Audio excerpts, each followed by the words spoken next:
Good Think we're live, morning, Jaime. Coach. Good morning. Yeah, good How you morning to how you. you doing, brother? I'm doing all right. It's a beautiful Wednesday morning here in East Texas. Sun's Yeah. shining. I was just outside a few minutes ago. It's not too terribly hot. I kind of like it. Oh well, it's over here. It's noon over here in Tampa, Florida. So it is a little bit high, 92 right now, but hopefully the humidity is not that bad. So welcome. Thanks for joining me, brother. Nice to looking forward to doing this collaboration, this live Facebook class. Um, Hopefully we get some people coming in, and getting some education. Okay. Yeah. Wherever y'all happen to be joining us from, thank you for being here today. My name is Brian. I'm a retired Army medic. Did 20 years. Just retired a couple of years ago, as a matter of fact, and now I'm here spending my time trying to help vets and trying to help vet families. And, that's what we're here for today, right? We got some important information about how family members can utilize benefits that their veteran loved one has made them eligible for through their service. And glad to be able to do this with you, Jaime. I always enjoy collaborating with you. Yeah. And you know what? And this is a very important topic because, we usually our job is focusing on the veteran, trying to get the benefits that they deserve legally, morally, ethically. But we forget that, that support that the veterans have had throughout the years, so because they served also. So this is what we're doing. We're going to try to cover as much as possible today. Please, pen and paper, have them. We will be providing the resources on the comments section. That way you guys, can save it. That way you guys can do your own research. I myself, I'm a veteran, Army veteran also. I was active duty for 3.5 years, stationed in Fort Bragg, North Carolina. And then before I got out, I joined the Florida National Guard, where I spent 11 years. And I did a tour to Afghanistan in 2005. This month is my 20th anniversary of arriving to Afghanistan. So, and I was a client here before, just like a lot of our veterans. I was a client looking to get help and not to do this alone. So welcome everybody. You're in a good place. So we're gonna take some time to do some, do these introductions. Let us know where you're tuning in from. Correction. And then in about 10 after, we're going to be, starting the presentation. Okay. So make sure that you utilize us, get some questions there, ask some questions, let us know. Okay. We will be using roughly the back half of this hour-long presentation for the purpose of addressing your questions. So please put them in the chat for us, and we will get to as many of those as we can and try to provide the clarity that you're looking for, right? Mm-hmm. Yeah. We got some people already. We have Alexandra Santiago. Congratulations, 100% Navy. In San Antonio, that's where we did our yearly reunion last year. Yep, sure did. Great, yes. So, and we have retired submarine Navy, 81 to 2001. Now in Central Georgia, Mr. Hall. Welcome. And Carol's representing the Army, just like you and I. So Cool. it's almost like we got the game going now, right? Yep, there you go. Well, so yeah, Miss Legner, she already has some questions, so we're going to try to address them later, Miss Legner. Okay, but I'll let you know, hey, if you are a veteran and you need help, education on how to get a VA rating, book a strategy call with us, one of us, or any of our veteran coaches. Okay. Hey, you can't go plug in other coaches. You and I are the best too, right? So Yeah. They should come straight to us. You got Miss Nancy, husband 100%, Army retired. Cool. So hopefully, Miss Nancy, you got some information that help you, for the rest of your life. Okay, with the information that we're going to put out. Okay. It looks like you got a neighbor in the chat. There you go. He's chiming in from Tampa as well. Oh yeah. Yeah. Who's that? Who was that? Stanley Kodish. Oh, Yep. there you go. Yep, there he is. I got 100% unemployable. There you go. 80%. Okay. Hey, let's see if we can get you a higher rating. Okay. Hey, it's 5 past the hour. Do we want to go ahead and get that disclaimer rolling? Yeah. Go ahead, you. Okay. All right. So before we get into the specifics of the topic of the day, just a quick disclaimer for everyone in the room, just so you understand kind of where we're at and what we're doing here. That is VA Claims Insider, we are not accredited agents, VSOs, attorneys, or any other entity recognized by the Department of Veteran Affairs, and we are not affiliated with the VA in any way. VA Claims Insider is an education-based coaching company for disabled veterans exploring eligibility for increased VA disability benefits and who wish to learn more about that process. VA Claims Insider also connects veterans with vetted independent medical professionals in our preferred provider network for medical examinations and independent medical opinions, also known as IMOs, for a wide range of disability conditions. Jaime, you want to talk a little bit about kind of the methodology behind our program? Yes. This is the way I learned it because I was a client, like I mentioned before. Our strategy here, the way that we provide the elite program is by providing strategy, education, and medical evidence, because those things combined wins claims. Okay. So please, if you're stuck, you need help, you want to start, you have never started, just say, do a one-on-one coaching with one of us, either Brian, Coach Brian, or myself. They should be putting our links in the chat, or find any of the coaches that you will you think you'll be working with. We have numerous veterans. Okay, veteran coaches. Okay, schedule a strategy call. Okay, get the education that you need. All right. We also provide live classes like the ones we have here. We have up to 3 live classes, which are coffee with the coaches in the morning. That's how we start our mornings 3 times a week. We have our mental health evaluation classes in preparation for those CMPs for mental health, and also the medical examinations. Okay. A lot of times that's where myself included, we fail ourselves because we don't have that knowledge of how to perform, what to talk about during the CMP examinations. Okay. So if you want to learn more, just schedule a discovery call and talk to one of our team members by going to go.vaclaimsinsider.com. Okay.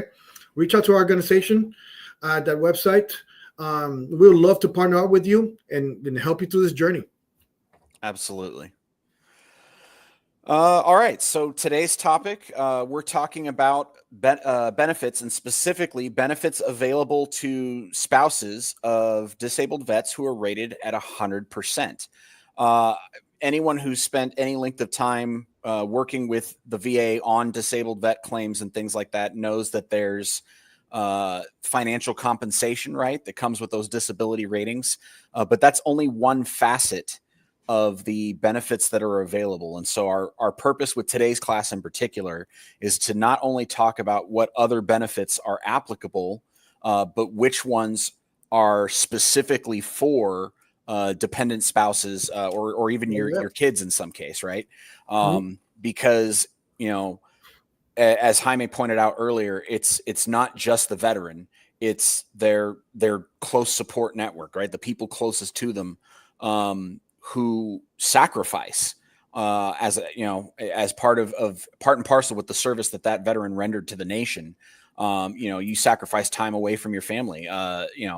Some vets I've served with, they weren't there when their children were born. I was very fortunate. I managed to be home for all 3 of my children's births, but not everyone can say the same, right? And so, those prolonged absences create difficulties. And then there's just, spouses who have to pack up and move every time their husband or wife gets orders to PCS, right? And their career gets put on hold. And so the VA, I believe, recognizes that those sacrifices, had value, right? And were oftentimes difficult, right? So they try to make sure that in addition to financial compensation, that there are other benefits available for spouses, and in particular for spouses whose veteran service member got to a 100% permanent and total rating. So those are that's kind of the focal point of what we're talking about today. And I'm going to start it off with talking about education benefits specifically, right? So most of us, particularly if you served in the last 20 years, we had things like the post 9/11 GI Bill and the Montgomery GI Bill before that. And those benefits were initially intended for a veteran to use to pay their own way through college after their service. However, sometimes you don't end up needing to use it, right? So first and foremost, that benefit is transferable to your spouse or to your dependent children if you meet the eligibility criteria. That's actually one of the benefits. You don't actually have to get to 100% to be able to transfer that GI Bill. But it's the first one on the list, which is why I'm touching on it right now. So you get under the post 9/11 GI Bill, you get up to 36 months of benefit to pay for schooling. And the veteran can allocate any amount of that benefit in 1 month increments to a dependent spouse or child. Obviously, for the child to qualify, they first of all, they have to be a high school graduate, right? And then they have to be between the ages of 18 and 26. If they hit their 26th birthday, they actually age out of that eligibility. So that's kind of important detail if you're using it for your kids. Like I happen to be using it for mine right now. My eldest son just finished his freshman year of college, and he's using my GI Bill. But spouses obviously can also use that. Now, there's a second benefit, and this one is particular to veterans who did get to 100% permanent and total rating. Okay. Dependent education assistance under Chapter 35 gives an additional 36 months of benefits that can be allocated in that same fashion, but only if the veteran service member got to that 100% permanent and total rating. For these benefits and for every other benefit that we talk about throughout this class, please bear in mind, it is important to double check the eligibility criteria. We're speaking in broad strokes about benefits that exist. In no way should that be construed as a guarantee that you specifically are eligible for that benefit. Everything is on the VA's website. We're trying to point you to where to find that information. But make sure you read the fine print, because it can be very frustrating to find out you're not eligible for a benefit that you thought you would qualify for. I bring that up right now specifically in regards to the dependent education assistance. 100% rating that is not classified as permanent and total. That permanent and total language is part of that eligibility criteria, right? So double check your stuff, right? You want to make sure that you're not counting on something that you're not actually eligible to receive. But for a veteran who is 100% permanent and total disabled, that additional 36 months, not semester hours, of eligibility does exist and can be provided to those dependents. Similar to the transfer of the post 9/11 GI Bill, right? There are those specific requirements. A dependent spouse does not have a time limit or an age limit on being able to use that benefit, but a dependent child ages out of eligibility at 26 years old. Okay. Beyond those, there's other things out there, including something called the Yellow Ribbon Program. I actually had to read up on this one prior to coming into this class because I didn't know what it was.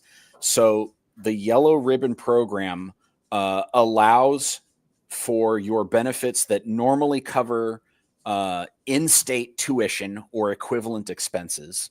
The Yellow Ribbon Program allows you to use that benefit to cover more expensive out-of-state tuitions, right?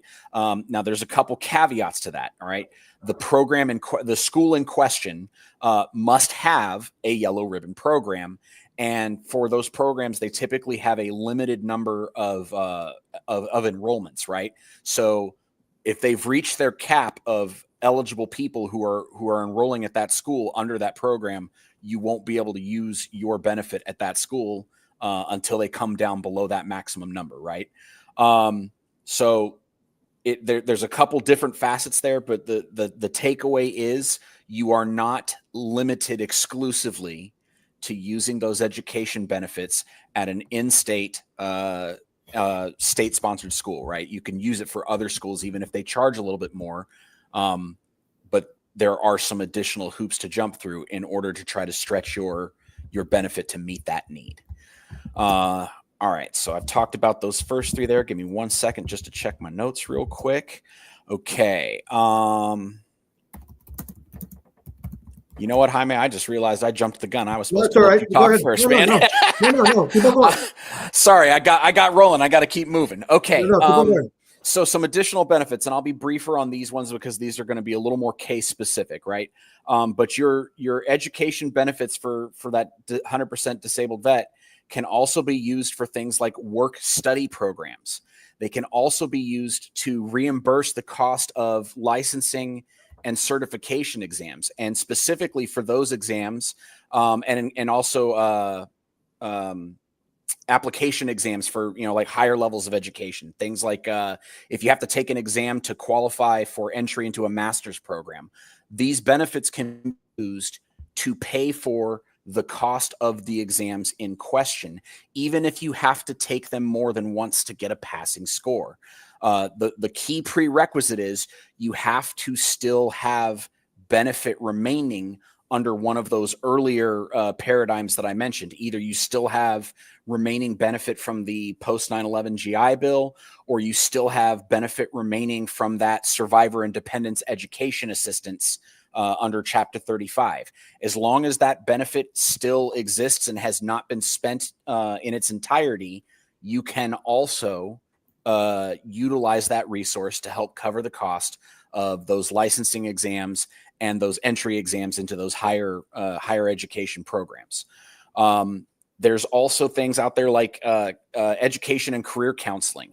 I know that for my son in particular, he goes to Sam Houston State University, and the folks that do the VA programming as far as the application of your benefits to attending that school, they do that kind of counseling right there on the campus. So he was able to go utilize that resource to help him plan out what his major is, what classes he needed to schedule for, and how to apply his benefit to cover his educational needs. So there's really just a lot of information in there. And I'm sorry, I've rambled quite a bit, but hopefully you guys kind of see the potential in these benefits and in the resources that exist, in particular, if your service member is 100% permanent and total disabled.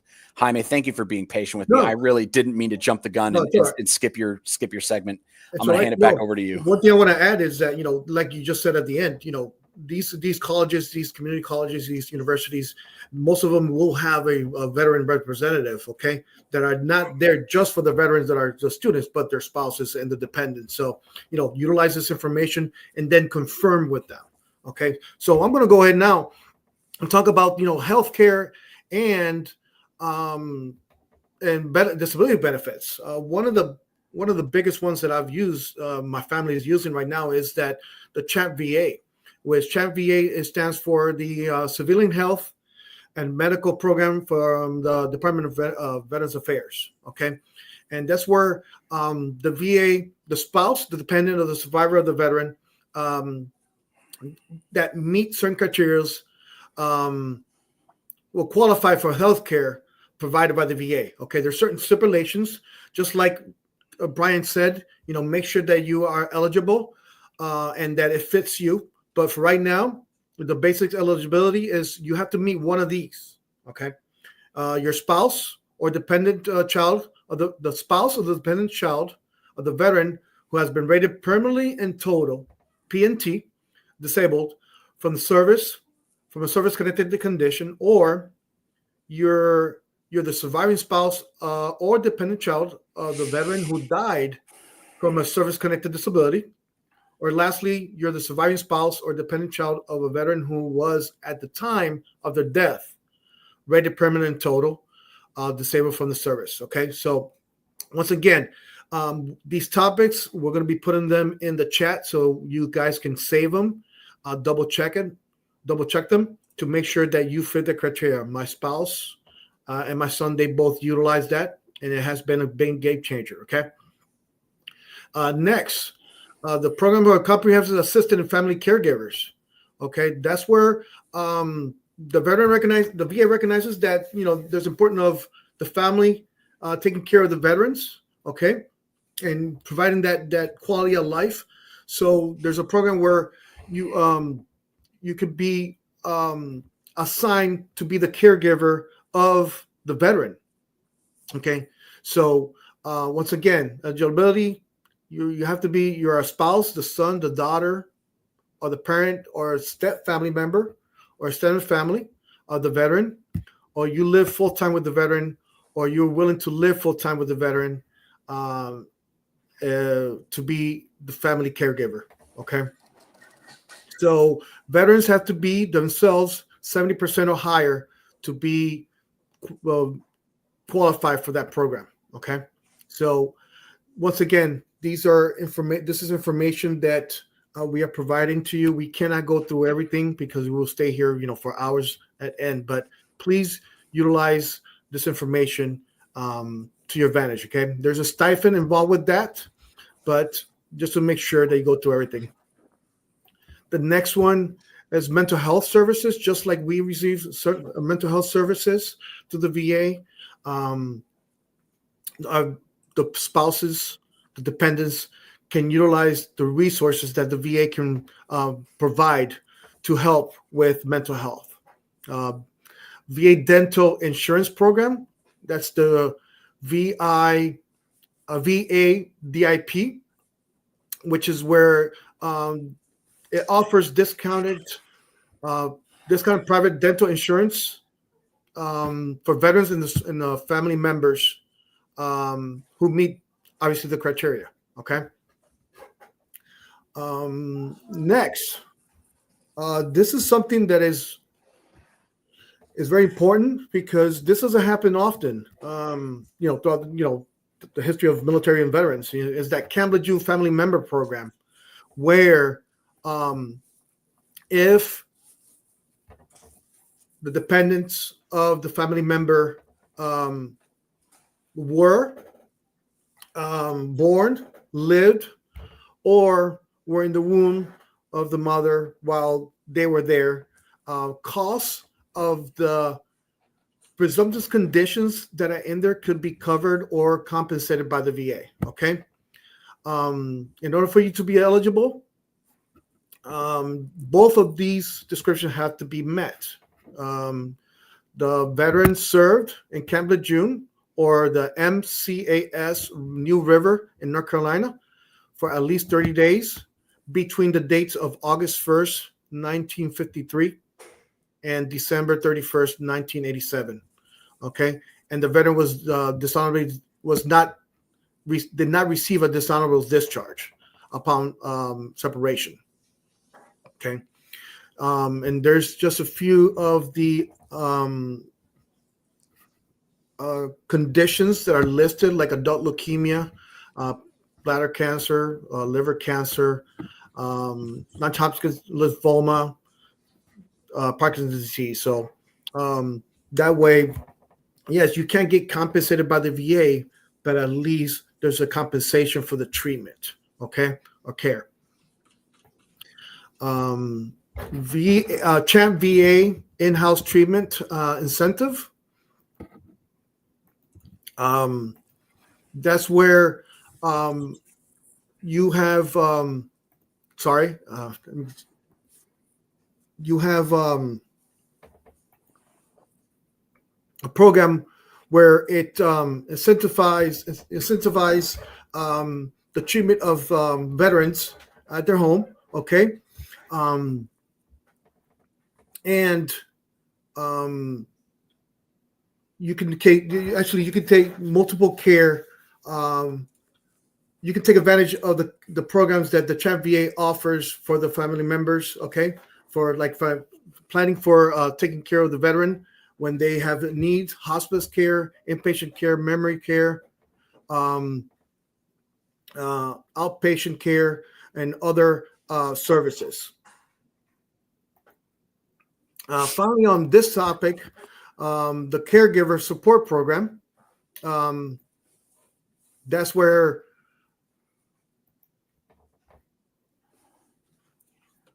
there's going to be to support those caregivers. There's programs, there's education, there's support to provide for those caregivers. That way, they have the resources and the support that they need in order for them to help the veterans. Okay, so those are just a few of them. Like I said, we can't cover everything. Just remember to make sure that you double check everything you qualify for. Brian, you want to go for the next one? Yeah, that's fine. All right. So we've talked about some financial benefit. We've talked about, using education benefits. We've talked about some healthcare benefits. Y'all forgive me. We're going to get slightly more sad because there are other things that are relevant to this conversation, right? So eventually we all pass away. And one of the key questions, and we're probably going to see more of this before the presentation is over, is what benefits are applicable after that service member has passed. So we're going to start very briefly with talking about burial and memorial benefits, okay?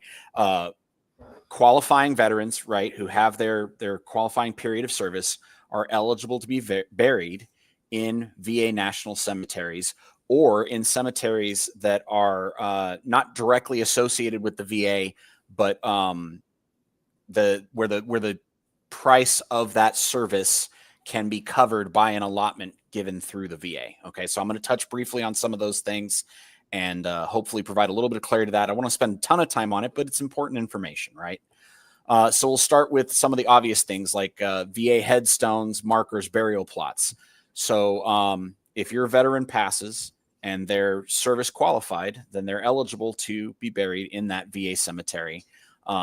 And the VA provides the headstone and so on. This actually does include folks who choose to be cremated. They have the walls, if you will, where the urns are placed on the cemetery grounds. That's actually how my father's memorial is done as well. Now, you don't have to have your vet buried in those locations.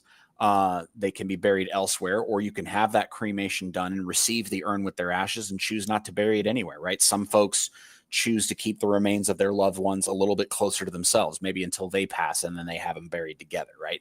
So there are various options for this that are covered and provided by the VA, again, as long as you meet the eligibility criteria. So since we're talking about a deceased veteran, I'm assuming at this point that you're not the veteran in question, you're the family member. So the criteria to be met, you have to be a direct family member to the deceased or a personal representative, probably one appointed in writing, right? And then beyond that, there's some other things that have to do with obviously the wishes of the deceased and how they want their funeral to be done. On that note, bear in mind, you can actually pre-plan some of these things with the VA. You do not have to wait until after someone has passed away to make some of these arrangements, right? There are, again, the same eligibility criteria apply. And in this case, if you're trying to pre-plan something, this is not the sort of thing that you do right after someone is deceased. That is a little bit of a different procedure. The VA has information on both of these procedures, and you simply have to know where to go to find the right information. When in doubt, call them and ask questions, right? Don't leave it to chance. Don't do things based on assumptions or the very limited time that we have to provide these answers today, right? Because we're trying to make you aware of this information, but there's no way we can encompass everything in this one presentation. So yes, benefits for burial of your loved ones, or for that matter, family members, right? It's not just the deceased necessarily. I'm sorry. It is not just the service member necessarily who gets buried in those cemeteries. It is fairly common practice for the deceased service member and their spouse eventually to be buried together. In some cases, children, not that we want to be dwelling on something like that, but if a dependent child passes away unexpectedly, then they often get buried in these locations as well, or their funeral cost is at least in part compensable, right? That some of that cost can be absorbed by the VA rather than the veteran or their spouse having to absorb that cost completely on their own. So as always, check eligibility first, and then depending on the need, see what what benefits apply. Okay. There is also counseling, right? Like when a loved one passes away, unfortunately, right, we can't just press pause on life. Things happen. We have to continue to take care of the other members of our family. And, I don't mean to be morbid. I hope you all will forgive me. Remember when my father passed away, I had a period of time where I was a little bit angry because the world just keeps on turning, right? Like everyone else whose father didn't pass away that day, they get up and go to work and it's business as usual for them. And I'm sitting there with my grief. And, and that's my grief. And I wasn't even, his dependent at that point, right? But my mother with her grief and needing help processing that as well. And that's what I'm getting to with all of this. I promise I'm going somewhere with it. Bereavement counseling is one of the benefits that the VA offers if you are a surviving spouse, child, or parent of a service member or veteran who passed away. There's a couple different ways that you can seek that kind of support if you need it. They do it through VA centers, for example. And they have links, literally find a VA center near you, click this link, type in, your zip code or whatever, and it will populate with a list of locations closest to you. There's also a number that you can call. I believe it's a toll-free number that is 24-hour a day if you need some immediate support, right? So don't ever feel like you are obligated to bear that emotional burden alone. Obviously, no one else can take it for you, but they can help you, help support you during that time. I'm sorry. I don't know why I'm stuttering so much. Maybe because it's just a subject that's of pretty big significance to me personally. Right. And I'm sure to many others as well. But yeah, so headstones, burial plots in VA cemeteries, or possibly funding to cover the cost of the same in another eligible location. And then also planning ahead. They have the resources to help you prepare for that ahead of time so that you don't have to try to make those arrangements in the middle of an already high stress situation. And then lastly, that counseling service that's available for people to help them deal with those emotional burdens during that time. Jaime, you want to talk about some of the other survivor benefits beyond the funeral planning that I just mentioned? Yes, actually, that's actually good because now this is something that gets asked a lot. What happens after the veteran passes away? There's no longer, here. What happens to the spouse? Well, there is something very important. The benefits that the veteran receives from the VA, the compensation and pension, stops at the time that the veteran, that the VA gets notified that the passing of the veteran. Okay, but there's something called the survivor dependency and the compensation, which is actually the proper term is the VA dependency and indemnity compensation, DIC. Okay, there is where the surviving spouse will receive a tax-free will receive a compensation of, as of right now, it's a little bit over $1,600. I think it's $1,653. Okay, that's going to go towards the spouse. Now, to be eligible for that, one of these have to be true. The spouse have to live with the veteran service member unto their death, or you're separated. You weren't for the separation. You married the veteran or the service member for within 15 years of the discharge from the period of the military service during which the qualifying illness or injury started. You were married to the veteran or the service member for at least 1 year, and you had a child with the veteran. Okay. Now, make sure that you research this. Okay, this is very important because, especially when veterans are 100%, they have the high rating that pay of compensation. If the veteran passes away, then that's no longer going to be coming in. So these are just a way to assist or help the spouse. Survivor's pension. It offers monthly payments to qualifying surviving veterans and unmarried dependent children of wartime veterans who meet certain income and net worth limits set by Congress. Once again, to qualify and make sure that everybody double checks everything, these topics are going to be put in to the comment section. To be eligible, at least one of these must be true. The veteran entered active duty on or before September 7th, 1980, and served at least 90 days on active duty service, with at least 1 day during a covered wartime period. Or the veteran entered active duty after September 7th, 1980, served at least 24 months or a full period of which they were called or ordered to active duty, with at least 1 day during a covered wartime period. And then the veteran was an officer and started in active duty after October 16th, 1981, and hadn't previously served on active duty for at least 24 months. Okay.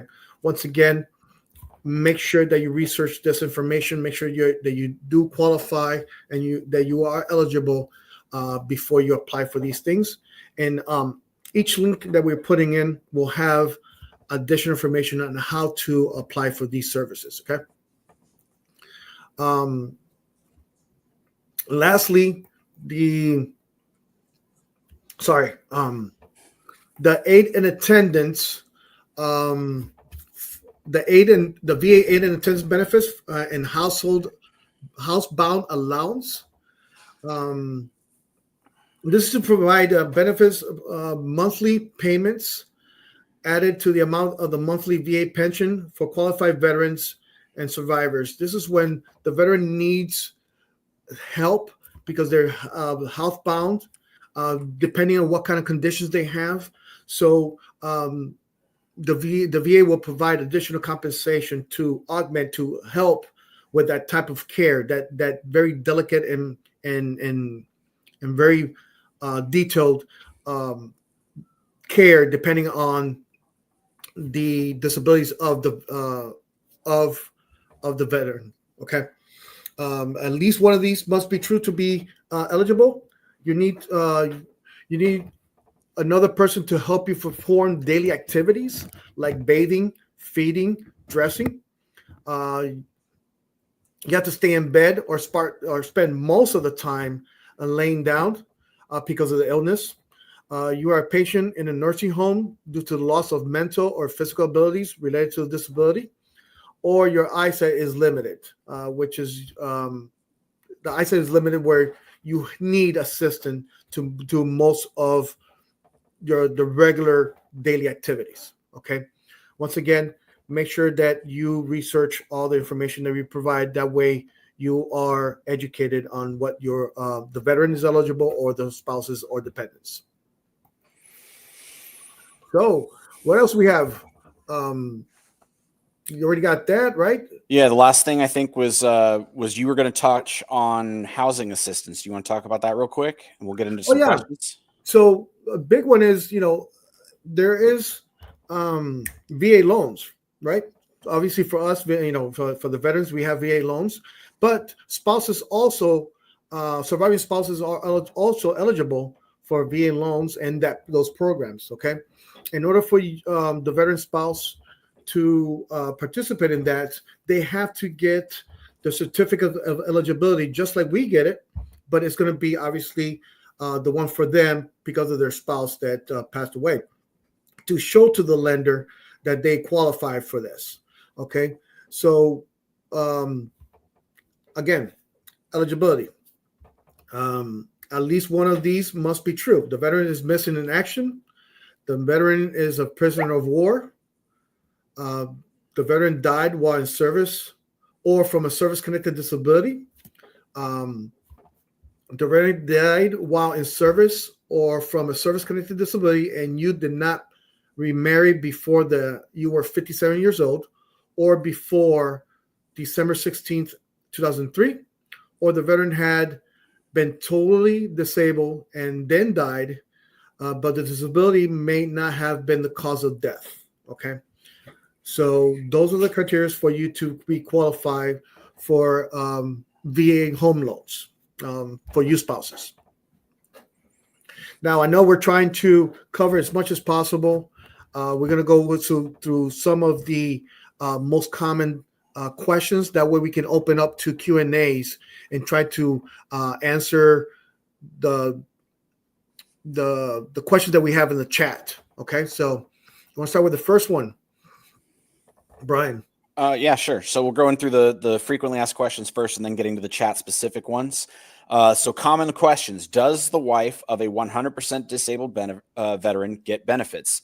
I think if you've been sitting in this presentation for the past 40 minutes, you know that the answer to that question, at least in part, is yes, right? There are a number of benefits that a spouse can qualify for on the basis of their service member's disability, right?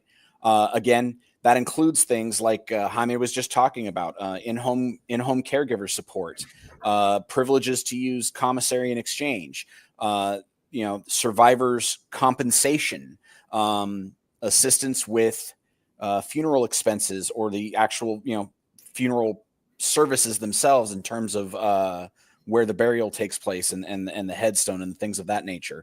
And of course, the educational benefits that I kicked it off with at the beginning of the presentation, right? So there are a number of different benefits that a spouse can qualify for, both while their service member is still alive and in some cases, even after they are deceased.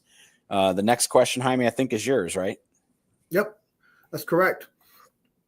The spouses of 100% disabled veterans qualify for healthcare benefits. Just like I mentioned before, the chat VA is the one that pops up immediately. Okay, that's the Civilian Health and Medical Program of the Department of Veterans Affairs. Okay, which tells you covers the medical expenses if you're not already qualified for TRICARE. Okay, so my wife and my kid, they both utilize that. My kid, he's 21 years old, sorry, but he still goes to college. But yes, at the moment that I became 100% permanent total, I had, my wife go through it, because actually those are their accounts. So my wife called for both her and my son and got enrolled, and they're using it right now. And as of right now, she did not have to change doctors or anything like that. It worked perfect for her and for my kid. All right. Another commonly asked question, when a service member dies, does their spouse get to keep their disability? It doesn't work exactly like that. It's not that simple, right? But in the case of a service member who dies, whose cause of death, is related to their service-connected conditions, that surviving spouse is eligible for the dependency and indemnity compensation, also known as DIC, that Coach Jaime talked about a little bit earlier.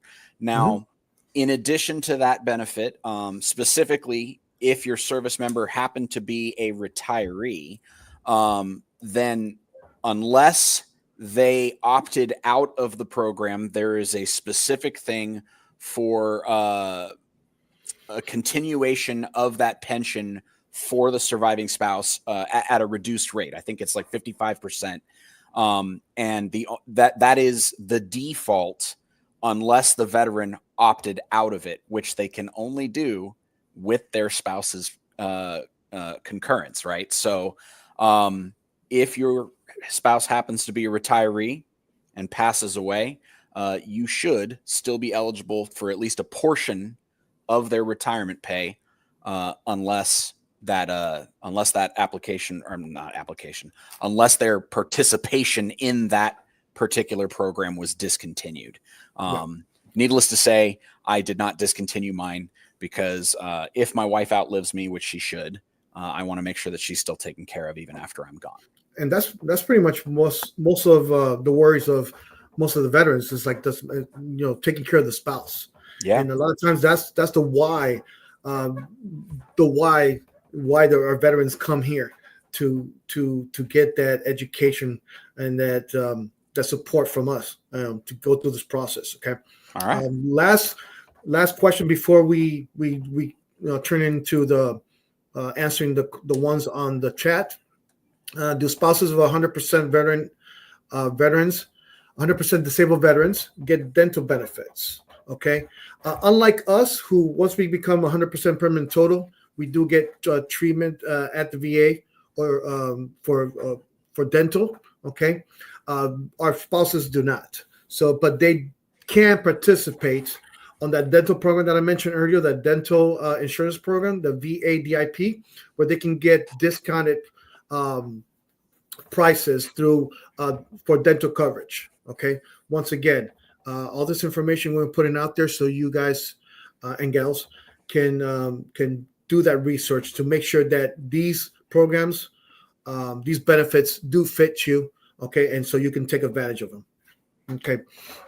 So with that said, one of the first things I wanted to cover is veteran Carol Lechner's question at the beginning. Okay. Her husband is unemployable and receives full benefits. And she wanted to know if she can use his benefits. Of course, I hope that we answer a lot of the questions, Ms. Lechner, Mrs. Lechner. But I also want to make sure, hey, if you don't have a rating, why don't you just book a strategy call with one of our coaches to see if we can help you get the rating that you deserve. Okay, it's never too late, and you'll be surprised the type of information, the knowledge, experience that we have here, and the success rate that we have. Okay, so please give us a try. Stacy had a question posted right at the start of the class about what spouses are entitled to. Obviously, the purpose of this entire class was to try to answer that question broadly. So forgive me if I'm not going to try to answer it specifically now. I don't want you to feel like we ignored your question. There's quite a bit that spouses are entitled to. You just have to make sure for each individual benefit that you meet the specific criteria of that benefit, right? Mm-hmm. All right. And then Lorenzo made a comment about wanting to have a strategy call with the coach. Sir, I hope you'll pick one of us. We'd love the opportunity to work with you. Absolutely. Yep. 40%'s a great start. And if you're eligible to get a higher rating than that, then we would love to be a part of your claims journey for sure. Yeah. Listen, Lorenzo, I came here as a client looking for one specific condition to get worked on. And the first claim that I did was something completely outside that what I was thinking. Why? Because I listened to my coach, and she suggested something that I never thought about, even though it makes sense after she did. Okay, and I'm so glad I did because I became 100% permanent total way faster than I thought it was going to be. Okay, and for that I'm grateful, and my family are. Yeah, so, absolutely. Matt asked a question about CPAP rules or CPAPs and the 50% rule. I'm assuming he's talking about how the VA awards ratings for sleep apnea specifically. Sir, at this time, there has not been any official change to that ratings protocol. It remains the same. You can actually Google the 38 CFR Part 4 and do keyword searches for the specific conditions that you want to know more about. Obviously, if you're working with one of us, we'll do some of that homework for you. But at this time, having a CPAP and a service-connected sleep apnea condition should be compensating at 50%. Roger that. Yep, as of right now, and that's a good thing because the VACI, our company, we stay on top of all the changes. Because first of all, that's part of our job to make sure that we are, because we provide the accurate information, but also we need to make sure that we inform our veterans of the changes. And if when you become a lead member, you receive a lot of emails, okay, updated with videos, blogs, all kinds of information, letting you know what's new, what are the changes. Okay, so a change. Before change is made, we will put that out there. But as of right now, just like Coach Brian says, as long as if it's service connected, you have been diagnosed with the sleep apnea condition, and you've been provided or prescribed a CPAP, that's 50%. All right, what else? I saw some other ones right here. Any other ones that popped out? I was trying to get the definitive answer on the question regarding the caregiver support program. Oh, And I is got that it. only for 100% rating? Yeah, I got it. Actually, that's what I was looking for because, and that's a very good question. This is from Lasandrea Facio. Okay, sorry if I butchered that, but the eligibility for the veteran has to be met by this. Okay, all of these must be true for the veteran to receive the care. The veteran has a VA rating disability of 70% or greater. The veteran was discharged from the U.S. Army, U.S. military, and has a date of medical discharge. The veteran needs at least 6 months of continuous in-person care, and then the veteran needs to be enrolled in VA healthcare. Okay, as of right now, those are the 4 criteria for the veteran to be eligible for that. Okay, now for the person that's going to be the caregiver, okay, the person must be 18 years or older, of course. You're the spouse, the son, the daughter, the parent, the family, step family, or extended family, or you are living or will be living with the veteran during that period.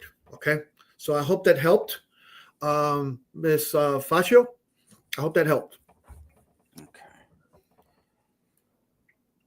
Now, James asked a question about how to get in-home support. I'm assuming he's asking for like a professional who comes into the home. I'm trying to pull up something on that. Yeah, have it. Sorry about that. No, you're good. If you get to it before I do, then go ahead. Oh, yeah. Don't wait on me. Mm-hmm.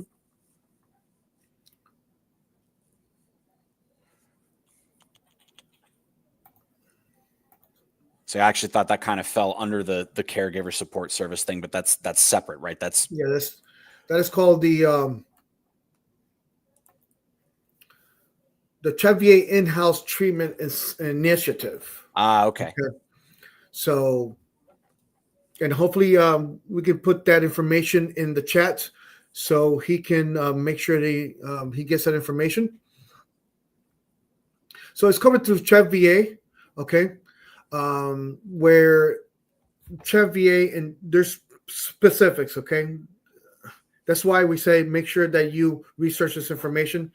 The CHEV VA shares the cost of certain healthcare services and supplies for you. So make sure that you look this up. Make sure you understand this. And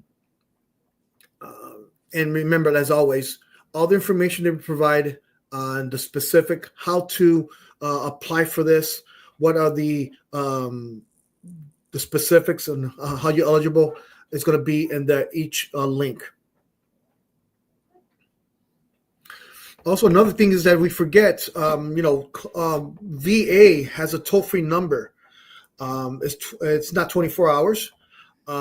It's open from 8 o'clock Eastern until 9 o'clock Eastern, and it's 1-800-827-1000. That's where a lot of the information that is benefits related, most of it is going to be right there.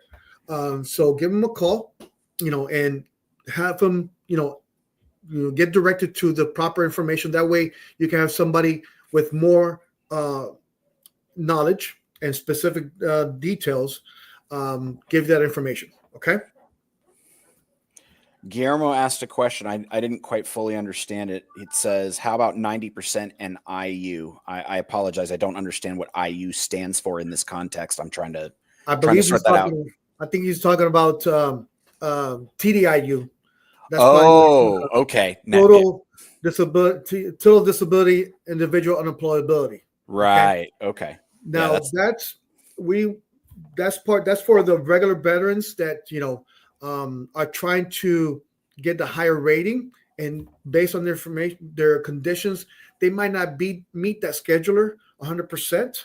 Okay, but that means that in order for you to qualify, there's certain things you have to have. I believe it's 70% and a 30% rating I actually just minimum. pulled it up. You want me to read it straight Yeah, off go the ahead. VA website? Okay. Yeah, go ahead. So, in order to be eligible for TDIU, you must meet the following criteria. Okay. First, it says you cannot hold down a steady job that supports you financially, and specifically that means being able to live above the federal poverty line, right? So, if you're not able to earn enough on your own to stay above the federal poverty line, that's your first criteria. Then the second thing, one of the following things must also be true. Either you have an individual service-connected disability rating that is at least 60% or more, 60%. Mhm. or you have at least two service-connected disabilities with a combined rating of 70 or more, one of which must be at least 40. If you meet either of those two criteria and your condition is so severe that you cannot earn enough to live above the federal poverty line, then you would meet the criteria to be able to apply for TDIU. Mhm. There's also a caveat that yes, you could still work, but there's a certain amount of money that you can make a year. Okay, Right. so we have information.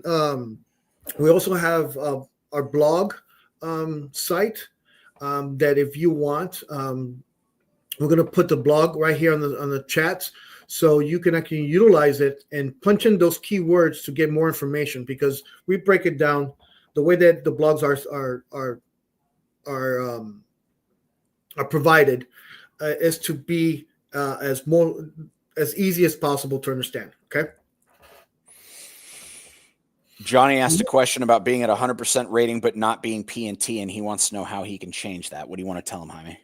Well, first of all, double check, because it could have been sometimes it could have been a simple overview from the VA.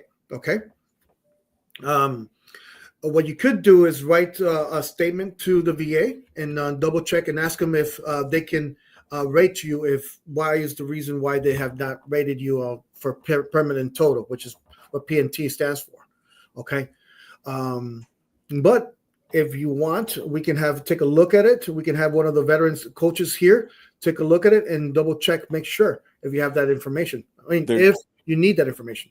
There's two places that you can check it. One is your benefits summary letter. If you look at your benefits summary letter, it will show your period of service that qualified you for benefits, what your current rating is, your monthly compensation, and there will be a specific line of text that will say, is this veteran's disability considered permanent and total? And there will be either a yes or a no. If it says yes, you're already good, right? If not, then obviously you might need that follow-up.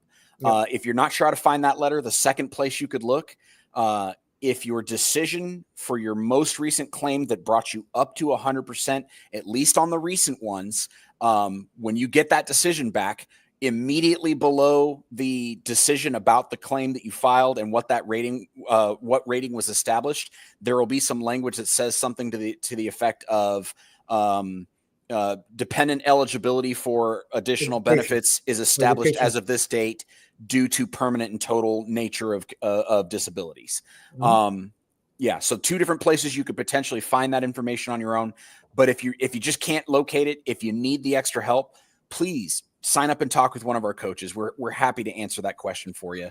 And then, like Jaime said, it may just be a simple matter of engaging the VA specifically to try to accomplish establishment that condition or that rating ought to be permanent. Yep. And with that said, I just realized, look what time it is, Brian. Yep. I forgot. So to recap, very quick, remember we have a lot of information we just provided. I wish we could have been more detailed on everything.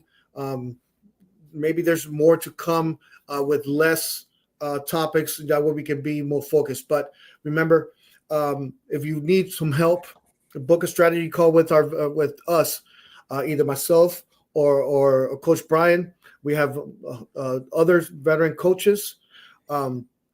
Remember that our way of going through this process is with the SE, the strategy, education, and medical evidence that helps you win the claims. Okay.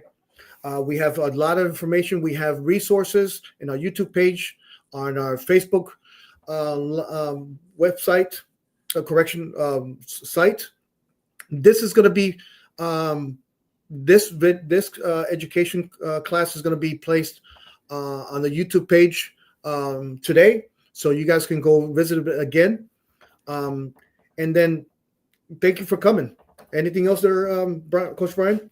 I just want to reiterate the thank you that you just gave. We really appreciate y'all joining us today. We are here because we're passionate about serving veterans. We both happen to be veterans. Not every coach is, right? But, I know for me, I'm highly motivated by the fact that I get up every day and work to support people like myself who made sacrifices on behalf of our nation. So thanks for being a small part of what we do. Thanks for chiming in. Thanks for asking us some great questions today. And if you need that additional help, if you're tired of trying to navigate the VA process on your own, please consider working with one of us, and we would love the opportunity to serve you. Thank you. Have a good day, everyone. Be safe.